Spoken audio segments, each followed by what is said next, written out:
आला हज़रत बरेलवी रहमत अल्लाह अलैह के वालिद थे, बड़े दर्द से दुआ करते तो लोग उनसे दुआएं कराया करते। किसी ने उनसे कहा हज़रत इतनी लिल्लाहियत से और इतनी महवियत से और इतने ज़ौक़ से दुआ कैसे? फरमाने लगे मैंने अपनी बीवी से तरीका सीखा।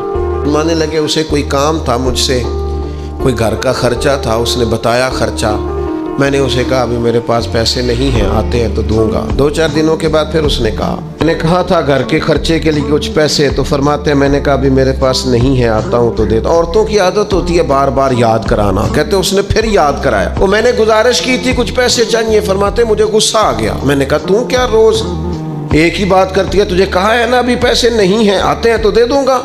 हर रोज याद कराने का क्या मतलब है? एक ही बात का रट्टा लगाया, पैसे चाहिए पैसे, ठीक है खर्च है, आप ठीक कह रहे, पर अभी नहीं मेरे पास। कहते मैंने डांट दिया। सादतमंद खातून थी, हौसले से डांट बर्दाश्त की। तो कहने लगी गलती हो गई, मुझे नहीं बार बार कहना चाहिए था, आप तो नाराज ही हो गए, लेकिन एक बात ये कहनी थी कि आप ही मेरे शौहर हैं, मैं आपसे ना कहूँ तो फिर किससे जाके कहूँ?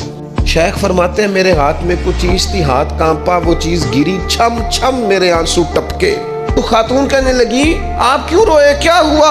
फरमाने लगे मुझे तो रब से मांगने का तरीका तूने सिखा दी।